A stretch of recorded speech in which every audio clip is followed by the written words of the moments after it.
Boa noite a todos. É com grande alegria, mais uma vez, que a gente está aqui reunido, os amigos aqui do NEPGZIEL, para mais uma noite de estudo ainda nas cartas de Paulo, no capítulo 2. Antes da gente começar, hoje é dia 16 de novembro de 2021, a nossa querida Elis vai fazer a nossa prece de abertura. Elis? Boa noite a todos. Então, vamos pensar em Jesus e visualizar a sua imagem serena em nossa direção e dizer assim: querido amigo, nossa gratidão por mais uma vez estarmos reunidos em teu nome. Te agradecemos pela oportunidade da vida, pela oportunidade de estarmos aqui estudando e te rogamos que a tua presença suave, que essas vibrações amorosas que vêm do teu coração estejam conosco, para que possamos entender as lições e colocá-las em prática. Nos ampara, nos fortalece e fica conosco, Senhor, que assim seja. Graças a Deus. Só um instantinho que eu vou colocar aqui, para a gente fazer uma leitura.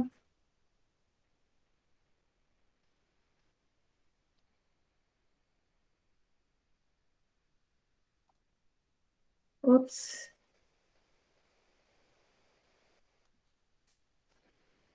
Aqui. Gente, a gente está no capítulo 2 de Filipenses, né? Eu coloquei aqui um trechinho. Hoje seria esse versículo aqui, né? Tá? Mas eu coloquei tudo para a gente dar uma lida nesse pedacinho aqui, a gente se situar. Afinal, ficamos 2 semanas, né? Sem nos reunirmos. Então, vamos lá, ó. Portanto, só de Jerusalém que eu coloquei, tá? Só para a gente dar uma recordada, né? Portanto, meus amados, como sempre tendes obedecido, não só na minha presença, mas também particularmente agora na minha ausência, operai a vossa salvação com temor e tremor. Pois é Deus quem opera em vós o querer e o operar, segundo a sua vontade. Fazei tudo sem murmurações, nem reclamações, para vos tornardes irreprováveis e puros, filhos de Deus, sem defeito, no meio de uma geração mais pervertida, no seio da qual brilhais como astros no mundo. Mensageiros da palavra de vida, assim no dia de Cristo, eu terei a glória de não ter corrido nem ter me esforçado em vão. Mas se o meu sangue for derramado em libação, em sacrifício e serviço da vossa fé, alegro-me e me regozijo com todos vós. E vós também alegrai-vos e regozijai-vos comigo. Esse era o trecho que a gente iniciou a estudo, né? E a gente foi até o 15. Boa noite, Soninha. Chegou agora. Boa noite a todos, desculpa o atraso. Sem problemas, querida. Tá? Então, é a partir desse 16 aqui que a gente vai ver.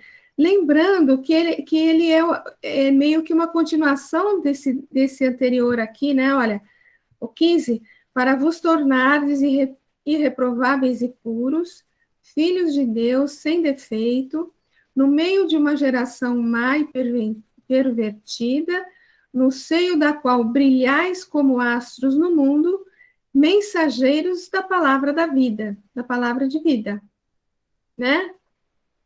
O ponto final está aqui, quer dizer, esse mensageiros da palavra de vida é da frase anterior, né? Certo? Assim, no dia de Cristo, eu terei a glória de não ter corrido nem ter me esforçado em vão. Esse versículo aí, na Almeida, está assim: retendo a palavra da vida, para que no dia de Cristo possa gloriar-me de não ter corrido nem trabalhado em vão. E no peregrino, ostentando a mensagem da vida, esta será a minha glória no dia de Cristo, a prova em que não corri em vão, nem me cansei inutilmente. E aí, pessoinhas queridas, o que a gente pode entender daí? Quem gostaria de falar? Dar o pontapé inicial.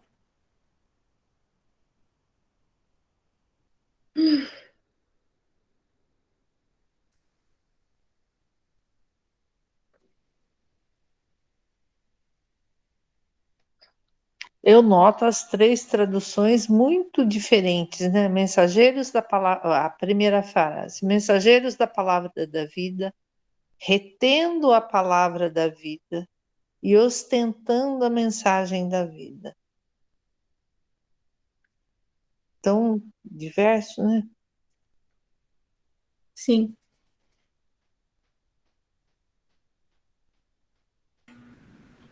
Eu não sei o que é esse no dia do Cristo que eles falam, no dia de Cristo.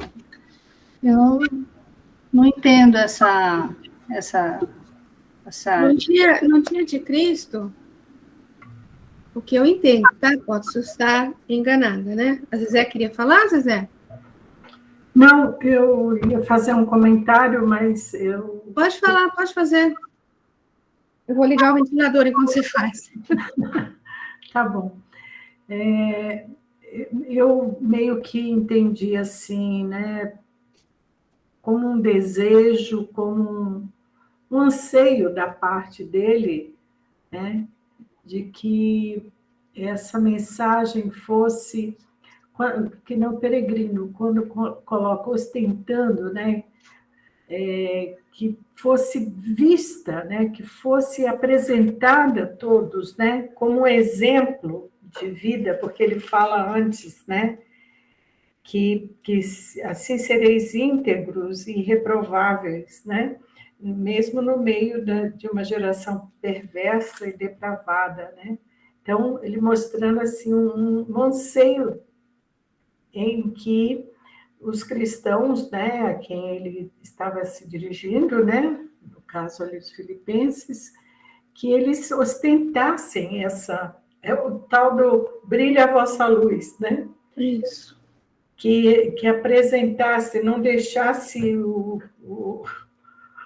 a lamparina lá debaixo da mesa, mas ostentasse essa luz de forma que ela pudesse chegar a todos.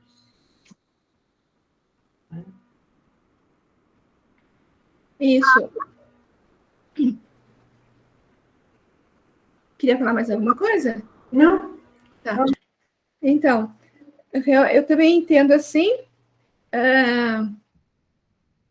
no sentido de que, né, como foi falado aqui, que eles tivessem uma conduta irreprovável, né, uma conduta íntegra, né, cristã, honesta, amorosa, carinhosa, tudo que ele já tinha falado no anterior, nos versículos anteriores, né, para que no dia do Cristo, como está dito aqui, eu entendo esse dia do Cristo como que um momento assim onde você... Na verdade, há quem diga que o dia do Cristo aí, ele está se referindo à volta do Cristo. E que ele reconhece, inclusive, que ele provavelmente não estará presente, vamos dizer assim, nesse dia, porque ele já está no fim da vida, porque ele está preso, etc. Mas eu entendo que esse dia do Cristo seria um dia onde haveria aquele julgamento, mas aquele julgamento da nossa consciência, na verdade, né? Naquele dia do acerto de contas, vamos dizer assim, no dia do julgamento final, realmente, da nossa, da existência dele, digamos assim, né? Porque assim ele vai ter a glória de não ter corrido em vão, de não ter se esforçado em vão, trabalhado em vão, cansado inutilmente, né? Ou seja, que ele tem certeza que se os irmãos aqui se comportarem dessa forma, né? Ele vai ter a certeza de que tudo que ele fez teve bons frutos, vamos dizer assim, teve bons frutos. Né? Ele não fez tudo que ele fez, não foi em vão, né? De ser preso, de pregar a palavra do Cristo, de ser apedrejado, açoitado, e viajado tudo que ele viajou, e escrito tudo que ele escreveu, e tudo que ele fez não foi em vão, porque se houver frutos positivos, bons frutos da parte dos irmãos aí dele, então, na verdade, os bons frutos dele resultam na recuperação, na transformação, na conversão de todos aqueles irmãos. Entende? É assim que eu entendo isso. Não sei se eu estou certa, mas é assim que eu entendo. Fala, Elis. Você sabe, Valdete, que essa semana eu li em algum lugar um versículo semelhante, e aí eu fiquei pensando, né, no dia do Cristo. E aí uma das coisas que sempre me intrigou foi essa história da segunda vinda de Jesus, né? E aí, assim, lá na época da Federação Paraibana, que também é nesse mesmo horário, né, de terça-feira, eu acabei ficando com esse tema para estudo, a segunda vinda. Ah, que legal. E foi assim, foi desafiador, porque a gente tem assim uma interpretação das outras correntes religiosas ainda muito forte, né? E os nossos irmãos cristãos, eles realmente acreditam que Jesus vai voltar, né, novamente. E aí, quando, no final da pesquisa, né, a gente chegou à conclusão, baseado nos textos de Kardec, lá na Revista Espírita, e ele tem alguns textos onde ele comenta isso, e num artigo que a irmã Ayla socializou com a gente, é de que essa segunda vinda de Jesus seria o Consolador, ou seria mesmo aqueles espíritos que laboram em nome do Cristo, que iriam nesse período descer, né? Descer, aspas, estariam aqui conosco, né? No plano físico, para viver a mensagem de Jesus. Então, nós iríamos encontrar Jesus de novo com a mensagem e com os seus mensageiros, né? Então, eu acho que essa segunda vinda tem a ver um pouco com esse movimento de ascendência, vamos dizer assim, do pensamento de Jesus, né? Mas sempre soa para a gente como algo relacionado a um dia de julgamento, né? Um dia, e não deixa de ser também um período, esse período é um período onde a gente também está passando por essa autoavaliação, né? No sentido de repensar a si mesmo. E o Kardec também fala sobre isso, né? Que na verdade não é um movimento fora, é dentro de nós. Então, é muita informação, mas é mais ou menos isso que eu compreendo sobre esse dia de Cristo. Muito legal, Elis. Obrigada. Se você puder compartilhar também esse estudo que você fez, a gente vai agradecer. Tá certo, compartilho sim. Vai agradecer bastante. E aí, que mais, gente? Quem tem mais alguma coisa? Eu assim, fico pensando no dia de Cristo, né? Se a gente fosse pensar o que aconteceria no dia de Cristo, que seria o dia dele, esse dia seria um dia dentro de nós, né? De paz, porque qual é a missão de Jesus, né? Qual a missão do Cristo? Não é a nossa ascensão espiritual, nosso crescimento, né? A nossa conquista da espiritualidade, onde nós vamos encontrar dentro de nós mesmos, né? Essa centelha divina que nós trazemos. Esse é o dia de Cristo, porque é o dia do encontro. Eu imagino assim, do próprio Paulo, né? do encontro dele com Jesus, porque é como assim, como eu vou dar conta da minha missão, né? Como eu dou conta dessa missão que eu tenho, que ele assumiu de levar o evangelho para aquelas comunidades todas, e o esforço todo era exatamente da conversão verdadeira, né?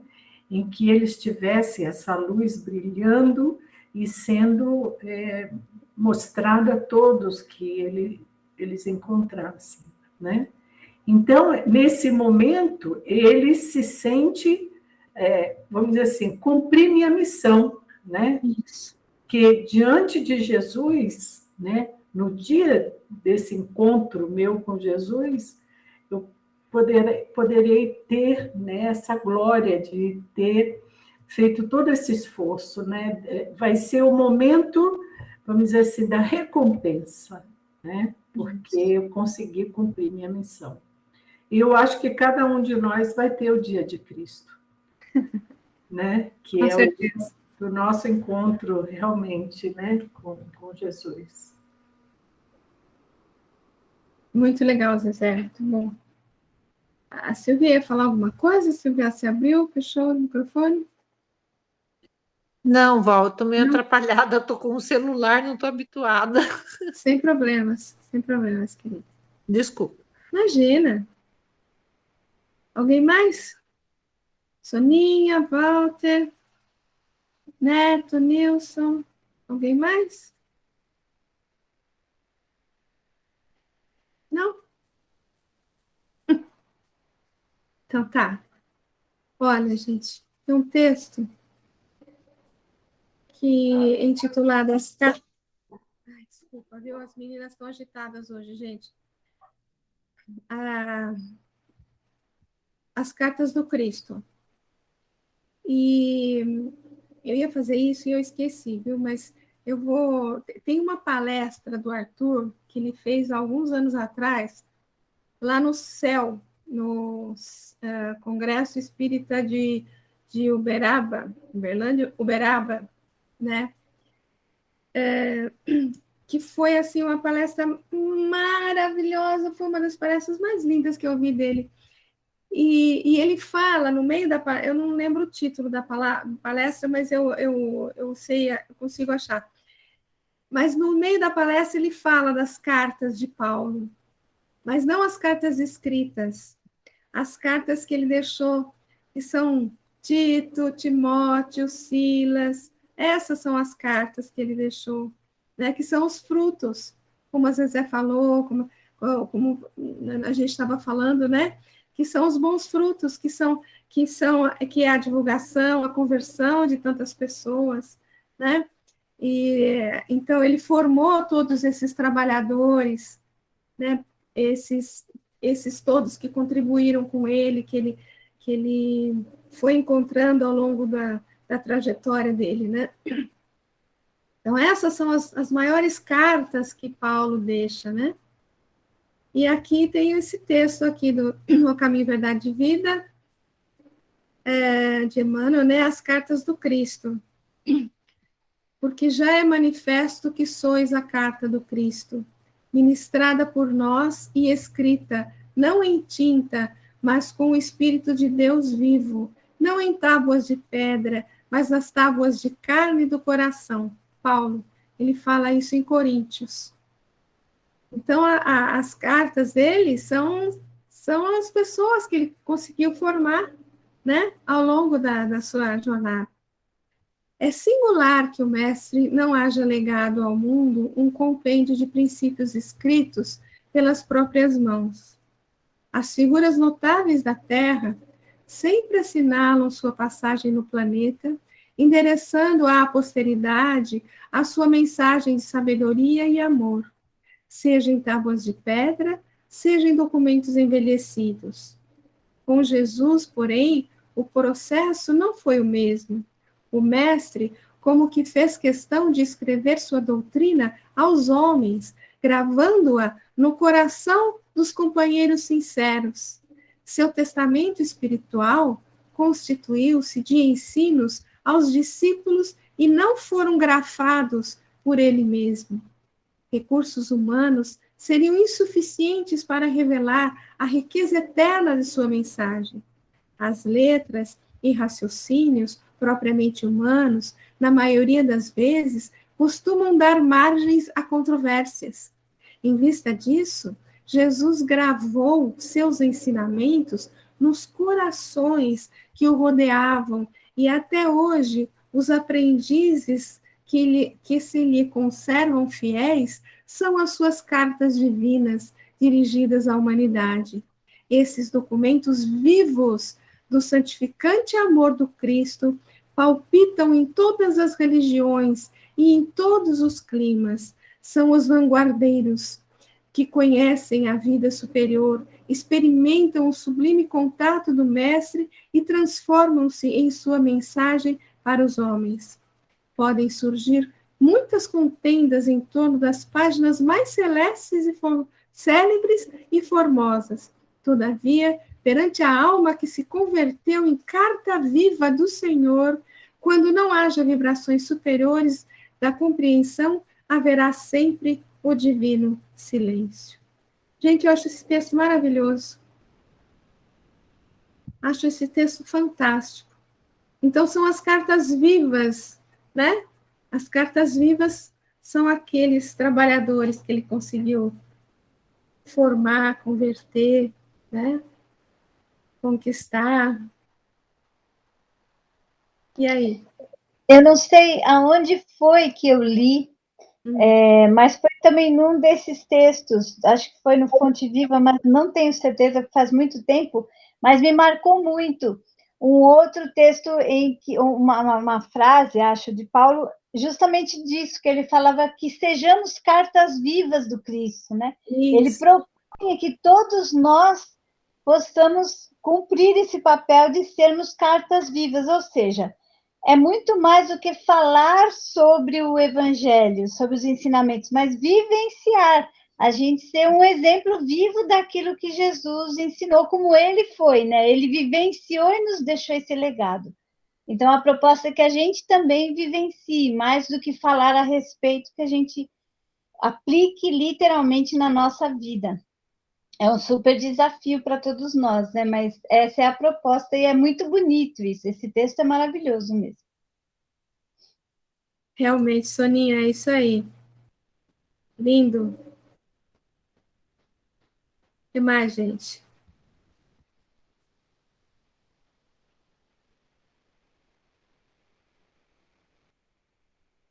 Seu testamento espiritual constituiu-se de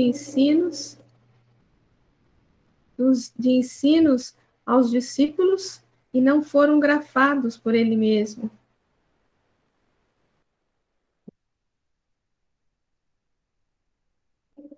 Jesus gravou seus ensinamentos nos corações que o rodeavam.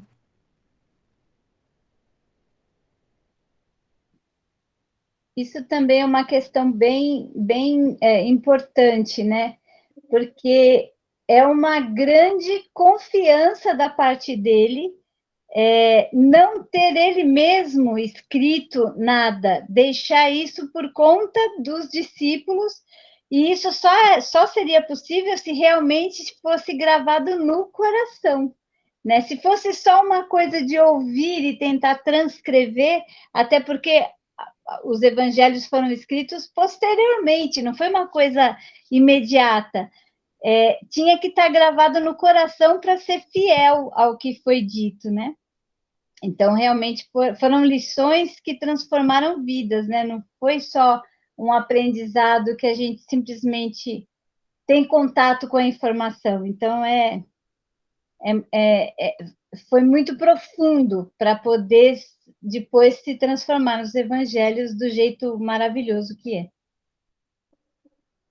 Muito bom, Soninha. Lindo mesmo. Mais alguém?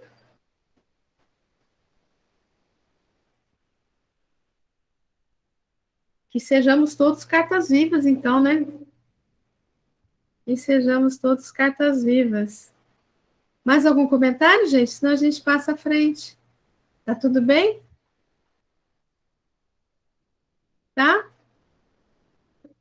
Vamos à frente? Mas, se o meu sangue for derramado em libação, em sacrifício e serviço da vossa fé, alegro-me e me regozijo com todos vós.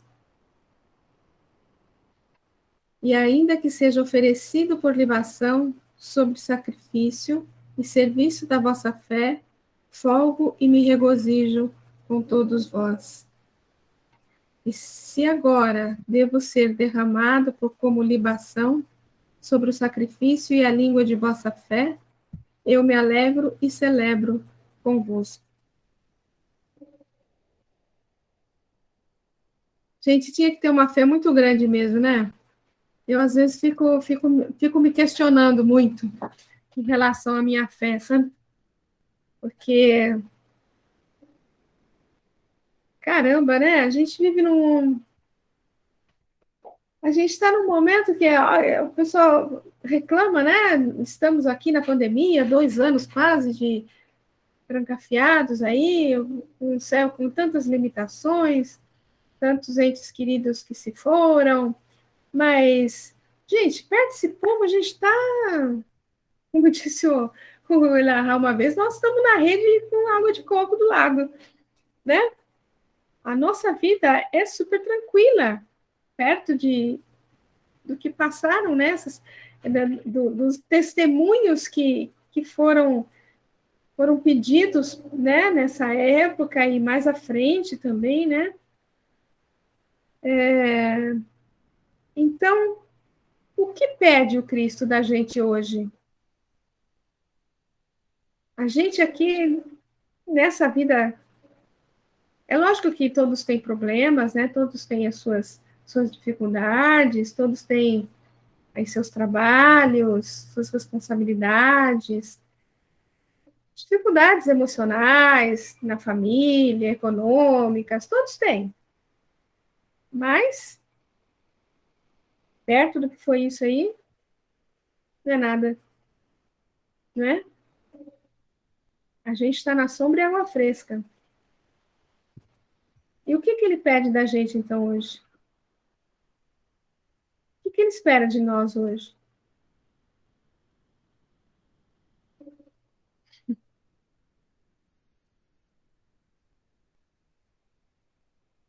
Ninguém se manifesta? Eu acho, Val, que realmente a gente não consegue fazer muito, né? Mas o que é pedido de nós hoje é bem difícil também, que é exatamente esse sacrifício de nós mesmos, né? Interiormente falando. Porque para a gente se tornar cristão de verdade, a gente tem que sacrificar o orgulho, a gente tem que sacrificar a nossa vaidade, a nossa prepotência.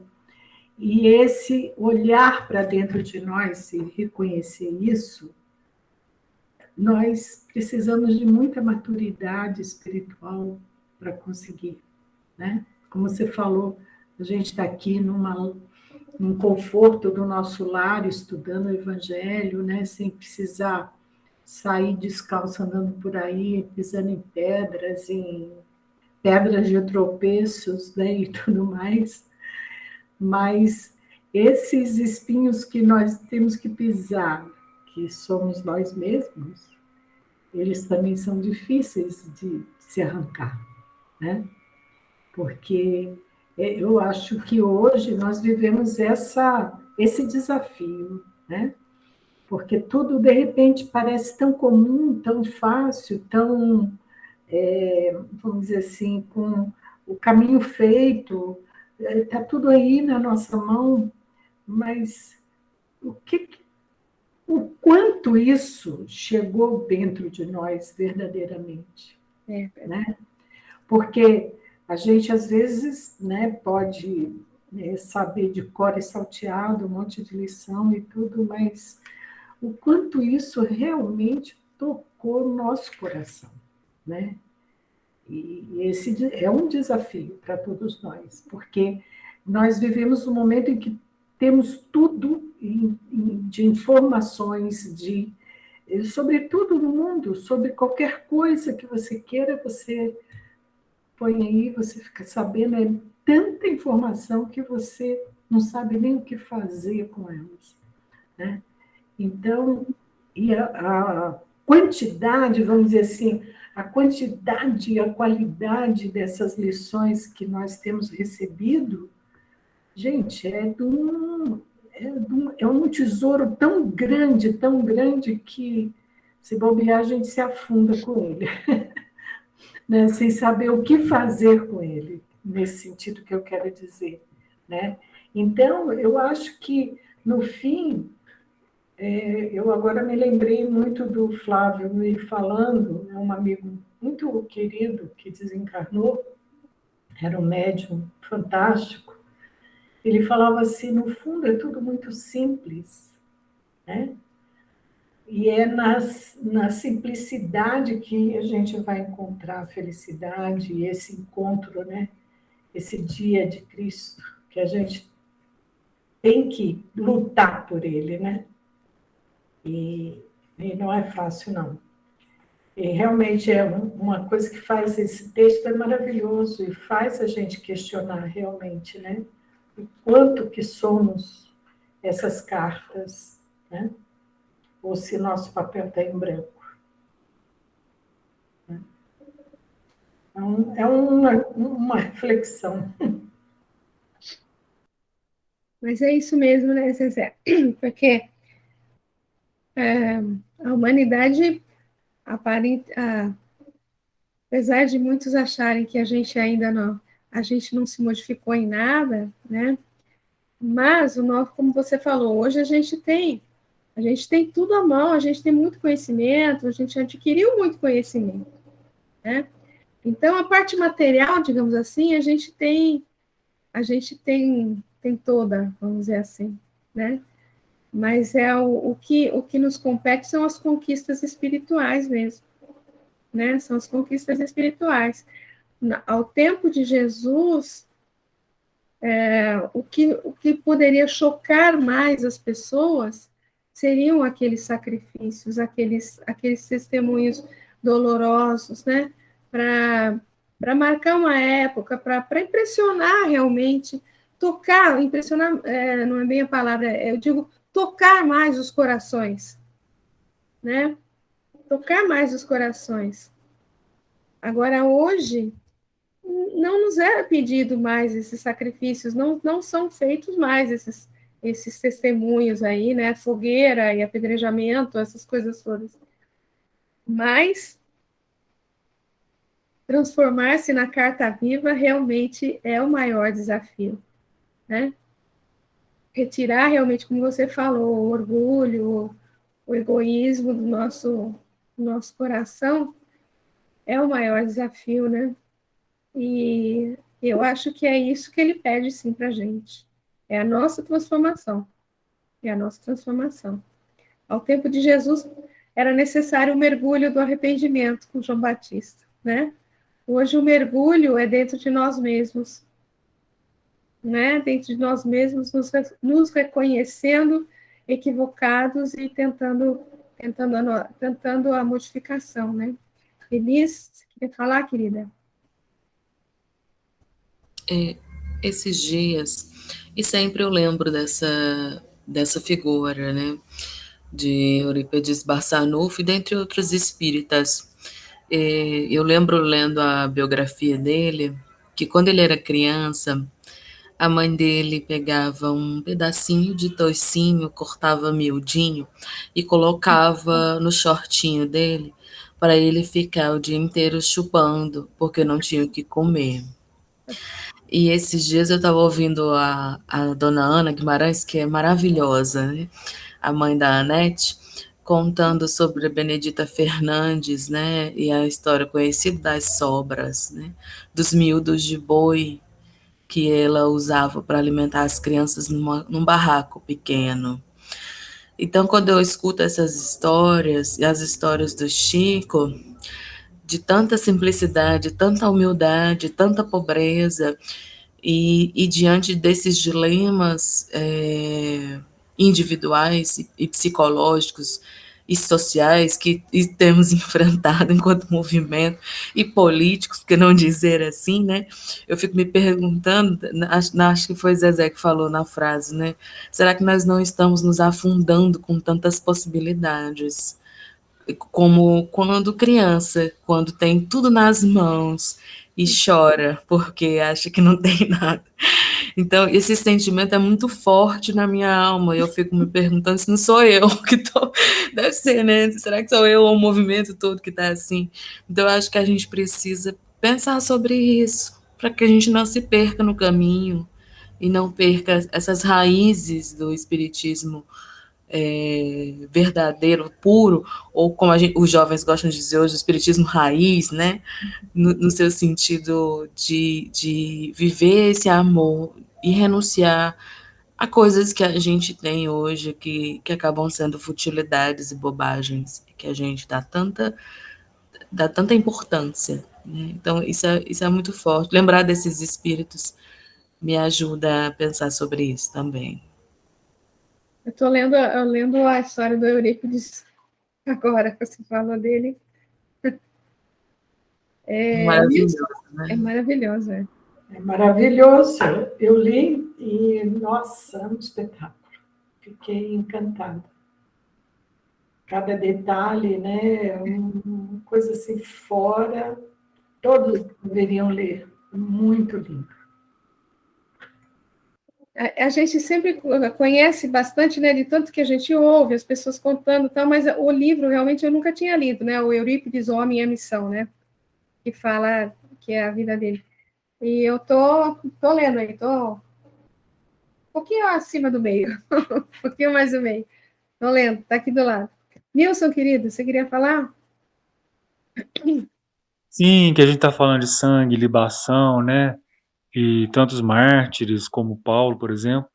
E é aquela palestra maravilhosa do Arthur Valadares que eu estou até hoje ainda saboreando ele, degustando, né? O testemunho cristão. E que ele fala que antes a confiança e a fé em Cristo vinha do sangue dos mártires, sangue físico, literal, né? Agora, hoje, Cristo pede que também nós utilizamos um sangue para o martírio, nosso martírio, mas qual? Não mais ser jogado aos leões, né? Decapitações, mas o sangue que vem das nossas tentativas de melhoramento, né? Nossos esforços de dominar as más inclinações, e, e de tentar burilar nossos vícios. Então é um martírio diferente. Antes era um martírio, né, que consumia o corpo físico, o corpo biológico, fazia, né, nos tornava perecíveis. Hoje é um martírio que vai consumir as nossas más inclinações, nossas falhas e tal. Então é interessante falar que mudou o sangue. Qual o sangue que Jesus nos pede, né? Agora mudou. Antes era o sangue físico, agora é o sangue da renovação, da reforma. Então fala da reforma. Muito bem lembrado, Nilson, dessa palestra aí do Arthur, o Neto que colocou, né, essa semana passada aí. Tem tudo a ver com isso que a gente está falando aqui mesmo, né? A palestra dele foi fantástica mesmo. Ele sempre se emociona quando fala de Eurípides, né? Quando fala do Ave Cristo, ele adora o Ave Cristo, é o romance predileto dele. Ele sempre se emociona muito quando se refere a Eurípides. O que mais, gente? Vamos ler alguma coisa aqui? Ou alguém quer comentar mais alguma coisa? Não? Vamos lá? Então vamos. Oferendas no pão nosso. Desculpe, Val, essa palestra referida aí está no grupo? Tá, foi a semana passada, acho que o Neto colocou no grupo. Que é testemunho cristão, né? O título da palestra? Eu vou procurar. Tá no grupo, sim. Tá bom, obrigada.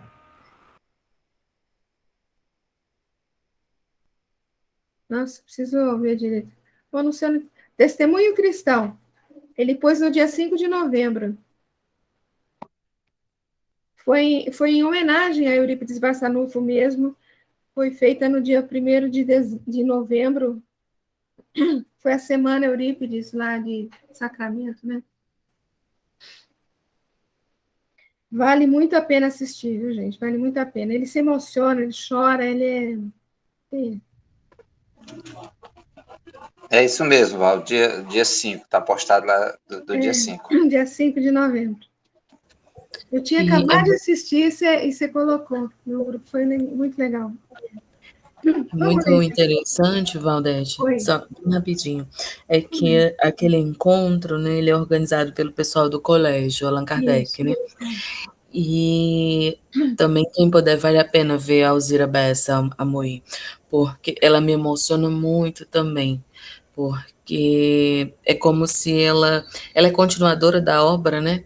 E eu sinto no verbo dela como se ela vivesse tudo aquilo que ela está passando ali. Então, vale a pena também ver os vídeos do encontro, né? Para quem puder. Ela é muito boa mesmo, né? Eu me lembro uma vez, alguns anos atrás, eu fui para Sacramento e visitamos o colégio e tal, e eu não lembro exatamente que dia da semana, acho que era um domingo de manhã, sei lá, tinha um evento lá no colégio, né, e foi uma fala dela, que foi realmente muito emocionante, não teve quem não chorou ali naquele salão. Ela realmente fala muito bem, né? É a continuadora mesmo, como você falou, né? Ela é parente dele, né? De alguma forma, ela é não sei o que ela é, ainda...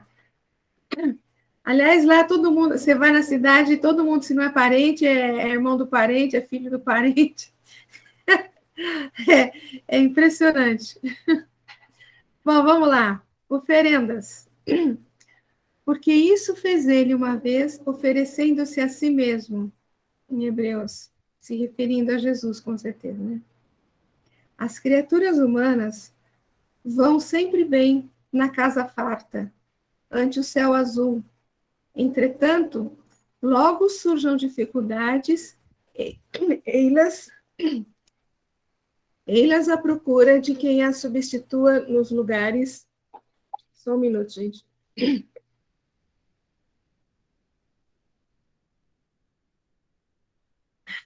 À procura de quem a substitua nos lugares de aborrecimento e dor. Muitas vezes pagam preço elevado pela fuga e adiam indefinidamente a experiência benéfica a que foram convidados pela mão do Senhor. Em razão disso, os religiosos de todos os tempos estabelecem complicados problemas com as oferendas da fé. Nos ritos primitivos, não houve qualquer hesitação perante o sacrifício de jovens e crianças. Com o escoar do tempo, o homem passou à matança de ovelhas, touros e bodes nos santuários. Por muitos séculos, perdurou o plano de óbulos em preciosidades e riquezas destinadas aos serviços do culto. Com todas essas demonstrações, porém, o homem não procura senão aliciar a simpatia exclusiva de Deus, qual se o Pai estivesse inclinado aos particularismos terrestres. A maioria dos que oferecem dádivas materiais não procede assim ante as casas da fé, por amor à obra divina, mas com o propósito deliberado de comprar o favor do céu, eximindo-se ao trabalho de autoaperfeiçoamento. Nesse sentido, contudo, o Cristo forneceu preciosa resposta aos seus tutelados no mundo. Longe de pleitear quaisquer prerrogativas, não enviou substitutos ao Calvário ou animais para sacrifício nos templos, e sim abraçou ele mesmo a cruz pesada, imolando-se em favor das criaturas e dando a entender que todos os discípulos serão compelidos ao testemunho próprio no altar da própria vida.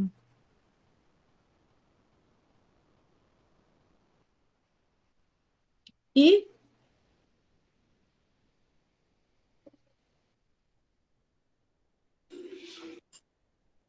Aqui ele fala dessa ideia ainda arraigada na mente humana, né, do toma lá, dá cá. Você faz isso que eu te dou isso, ou me dá isso que eu faço isso. É mais ou menos nesse sentido. Só que aqui com um agravante, que a gente tem esse hábito ainda nos dias atuais de fazer isso perante a divindade, né? Perante Deus, perante o próprio Jesus, de pedir algo material e dizer, Senhor, me dá isso que eu faço isso. É uma barganha, né? É uma coisa lamentável ainda nos dias que ainda perdura nos dias atuais e que nós não sei quando que iremos definitivamente retirar isso do nosso modo de ser, né? É uma situação bem delicada ainda. muito legal, Neto. E o que eu vejo aqui também é que ele coloca,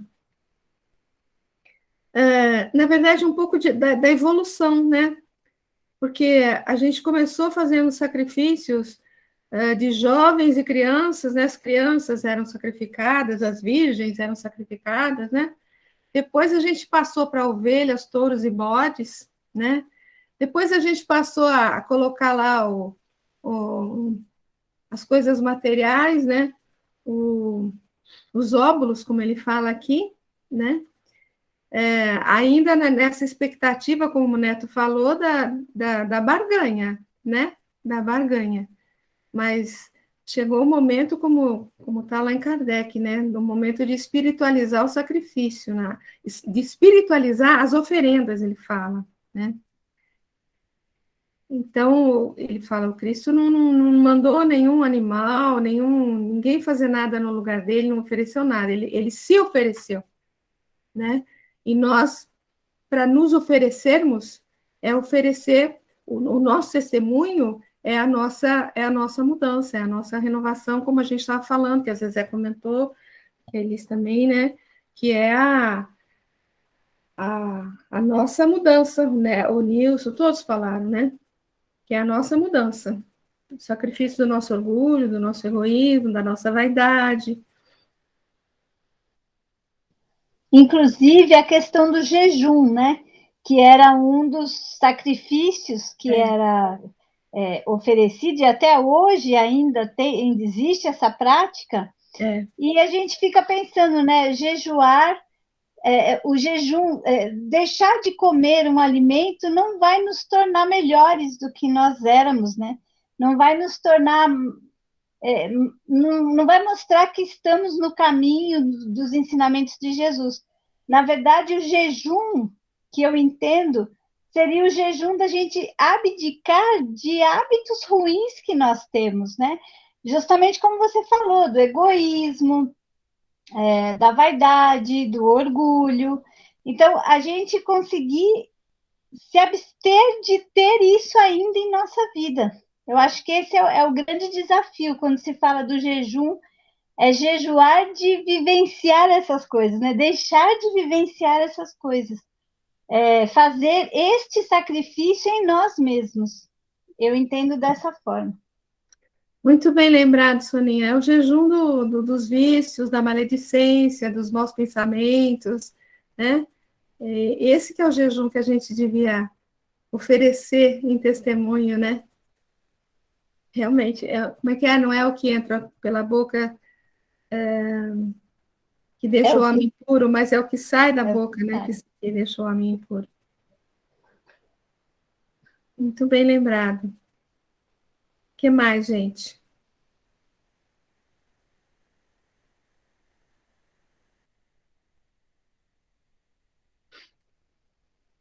Mais nada?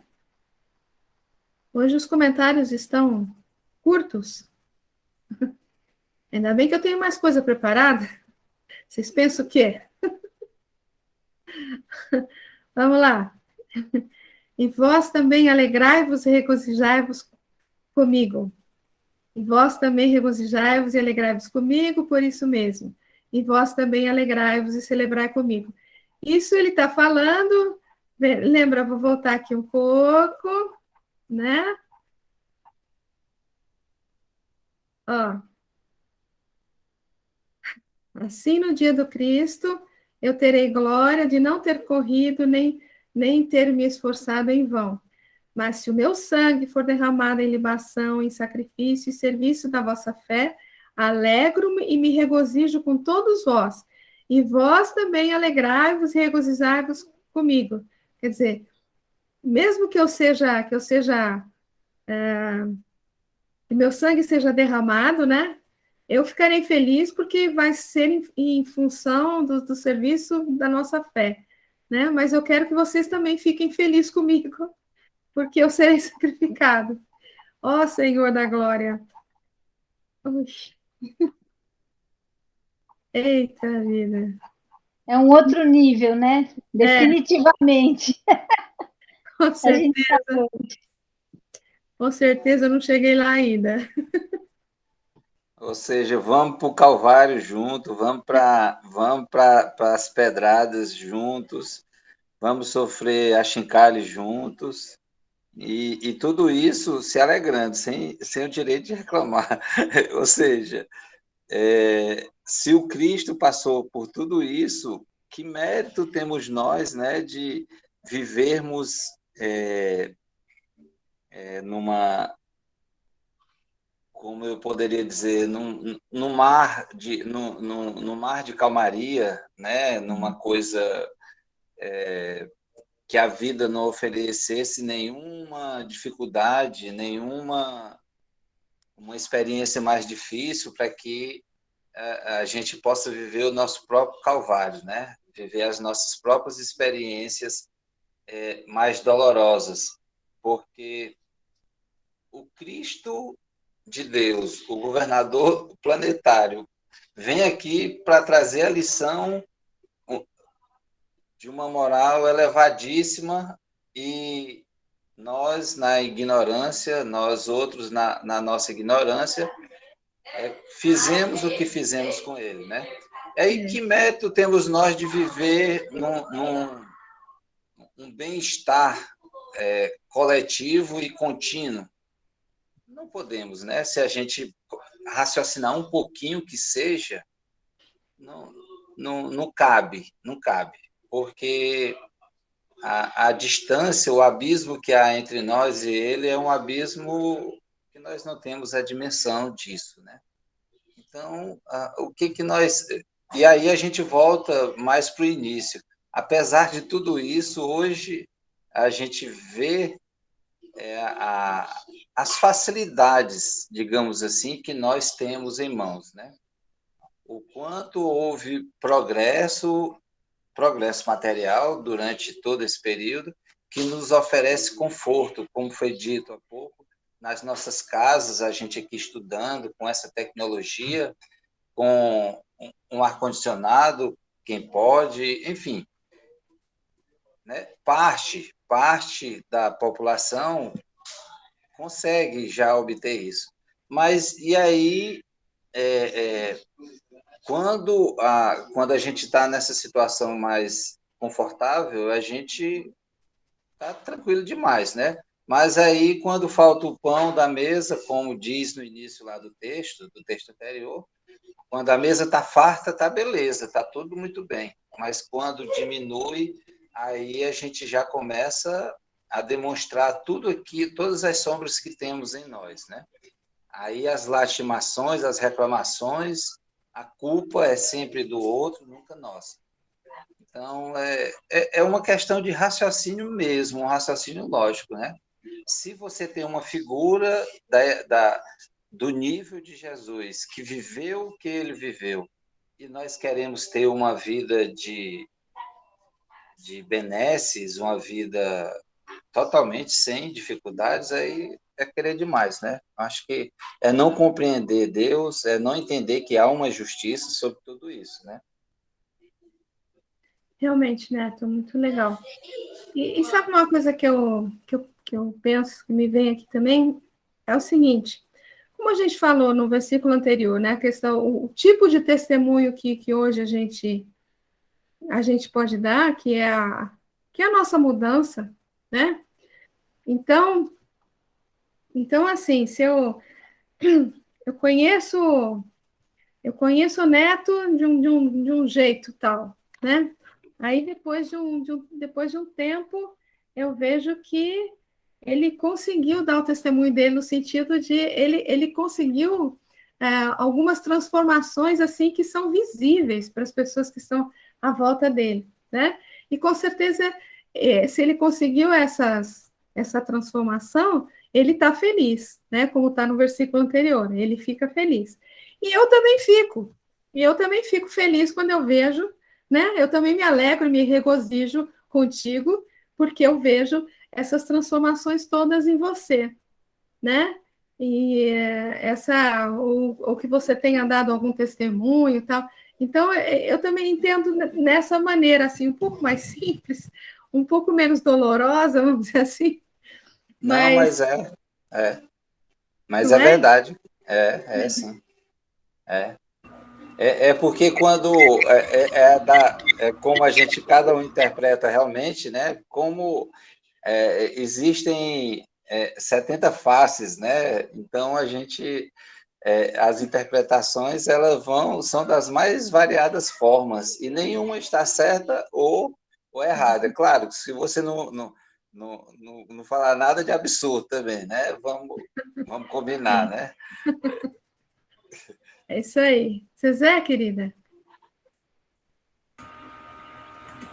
Eu lembrei aqui de um videozinho, depois eu vou colocar no grupo, né? Todos devem conhecer um videozinho do Chico, que ele fala assim, se eu tivesse alguma influência, né? Um poder. Algum poder, né? Então ele vem e traz aquela frase, né?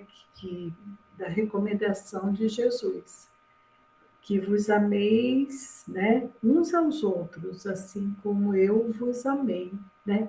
É diferente de amar ao próximo como a si mesmo, né? Ele põe um sentido muito maior, porque que vos ameis como Jesus nos amou, né?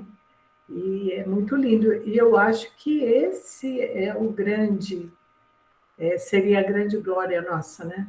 Que nos amássemos, né? Assim, porque o amor, né? Como nos fala João, né? O amor que transforma, né? Que transcende, né? Que é caridade, que é tudo isso, né? Que faz com que a gente faça, vamos dizer assim, viva o sacrifício sem sentir o sacrifício como sacrifício, né? Porque às vezes naquele momento em que não nos pede grandes obras, né? Às vezes é uma pessoa que nos pede a atenção, a caridade, né? O coração pronto para o auxílio. E isso é o amor que traz, né? E a gente precisa fazer com amor, né? Como nos ensina Emmanuel, né? Não o fazer por fazer, mas colocar amor, colocar algo de nós em tudo que fizermos, né? Trazendo esse amor de Jesus para a nossa vida e para aqueles que estão ao nosso redor. É tão simples, né? É simples assim, mas é tão complexo, né? Para que a gente coloque isso em prática. Você sabe que você me fez lembrar, eu acabei de colocar um pouco antes da nossa reunião, uma palestra do Jorge Alahá, né? Parece ser muito interessante, ele começa falando ele começa na história bem atrás, de Daniel tal, e vai até João, que é o discípulo amado, né? E ele conta que no final da vida dele, de João, né? Ele está, acho que em Patmos, né? Que ele está, parece. E as pessoas, né? sabem que ele está ali e pede para ele, nossa, você esteve com Jesus, né? Conheceu Jesus, viveu com ele, e pediam para ele ir fazer a preleção, sabe? O pessoal lá, né? E ele ia, chegava na frente e falava, eu não sei se é exatamente isso, mas assim, amem-se uns aos outros. Alguma coisa nesse sentido, né? E saía. E aí pediam para ele falar de novo, ele ia lá e falava assim, o meu próximo como assim, sempre vai a mesma frase, né? A mesma frase, e várias vezes. Até que alguém foi lá e falou, mas escuta, você viveu com ele, você, né, aprendeu tanta coisa com ele, e você só fala isso, cara, o pessoal já está cansado de ouvir isso, né? A gente quer ouvir mais coisas, né? E diz que ele responde assim, mas vocês já fizeram isso? Porque depois que vocês aprenderem a fazer isso, a gente parte para outra coisa. Não é? Então, esse é o fundamental, né? Assistam a palestra do Elahá também, que está muito boa, viu, gente? Muito legal a palestra dele. Gente, vamos... Val, Fala, querido. rapidinho, tem uma fala do Elahá que deixou todos nós intrigados, porque ele falou assim, você está achando que no mundo de regeneração a gente vai sair deste planeta, né, e vai para outro planeta melhor? Não. A migração será interna, será aqui no planeta mesmo. A gente vai para outro planeta, não. Nós vamos migrar mais dentro do planeta Terra. Só aqueles muito atrasadinhos é que vão ser convidados. Mas aqueles que já estão um pouquinho, né, querendo parar de gatinhar e começar a querer andar, vai ser aqui dentro da Terra mesmo, pode acostumar, porque é aqui que vai ficar. Com certeza, é aqui que nós vamos ficar. Olha, tenho 2 minutinhos, mas acho que a gente dá para ler esse texto aqui, e aí a gente encerra, né, por hoje. No Fonte Viva, regozijemo-nos sempre. Regozijai-vos sempre. Tessalonicenses. O texto evangélico não nos exorta ao júbilo somente nos dias em que nos sintamos pessoalmente felizes. Assevera com simplicidade, regozijai-vos sempre. Nada existe no mundo que não possa transformar-se em respeitável motivo de trabalho, alegria e santificação. E a própria natureza, cada dia, exibe expressivos ensinamentos nesse particular. Depois da tempestade que arranca raízes, mutila árvores, destrói ninhos e enlameia as estradas, a sementeira reaparece. O tronco deita vergônteas novas, as aves refazem os lares suspensos e o caminho se coroa de sol. Somente o homem, herói da inteligência, guarda consigo a cara antonha do pessimismo, por tempo indeterminado, qual se fora gênio irado e desiludido, interessado em destruir o que lhe não pertence. A ausência continuada de esperanças e de alegria na alma significa evolução deficitária. Por toda parte, há convites à edificação e ao aprimoramento, desafiando-nos à ação no engrandecimento comum. Ninguém é tão infeliz que não possa produzir alguns pensamentos de bondade, nem tão pobre que não possa distribuir alguns sorrisos e boas palavras com seus companheiros na luta cotidiana. Tristeza de todo instante é ferrugem nas engrenagens da alma. Lamentação contumaz é ociosidade ou resistência destrutiva. É necessário acordar o coração e atender dignamente à parte que nos compete no drama evolutivo da vida, sem ódio, sem queixas, sem desânimo.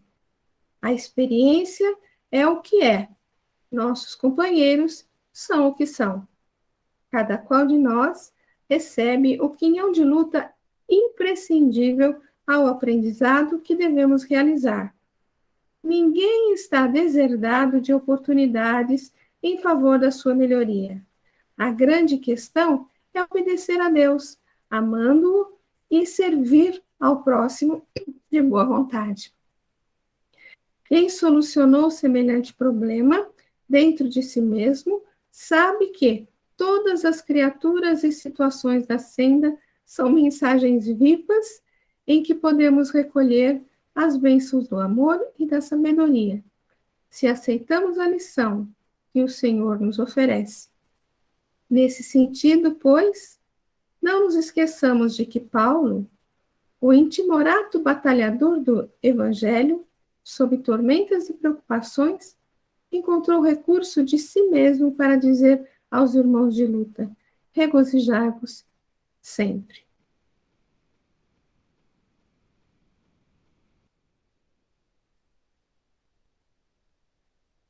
E algum comentário? E ele poderia conclamar isso, né? Porque ele viveu isso, né? Ele viveu o momento de agressor, depois de agredido, e quando ele compreendeu a realidade da existência, né? A mensagem que Jesus fez com que ele realmente conhecesse, então ele não encontrou mais dificuldades. As dificuldades eram trampolins, né? Eram escadas. Ele não se lamentou mais, né? Não houveram mais lastimações, apenas trabalho, né? Trabalho e dedicação. E aí ele poderia conclamar a esses companheiros da época, porque ele viveu, né? Ele experienciou. Então não era algo só o verbo, só a fala, né? Era a experiência. E é impressionante isso. Muito bom, Neto. Alguém mais?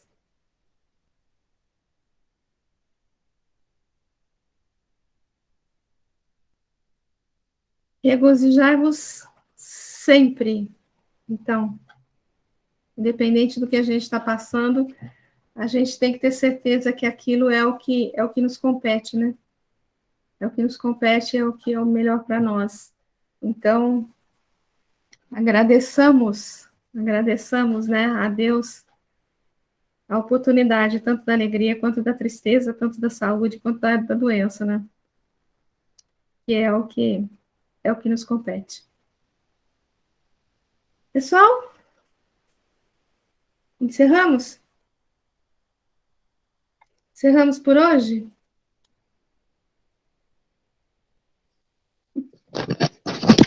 Muito bom. Soninha, falar alguma coisa? Não. Não? Muito bem, pessoal. Vamos encerrar, então. Quem gostaria de fazer a prece para a gente? Quem poderia fazer? Quem não falou muito, né, que está com a garganta boa ainda, podia fazer a prece, vocês não acham? Não é? Então, tem alguns que ficaram mais calados aí. Nilceia.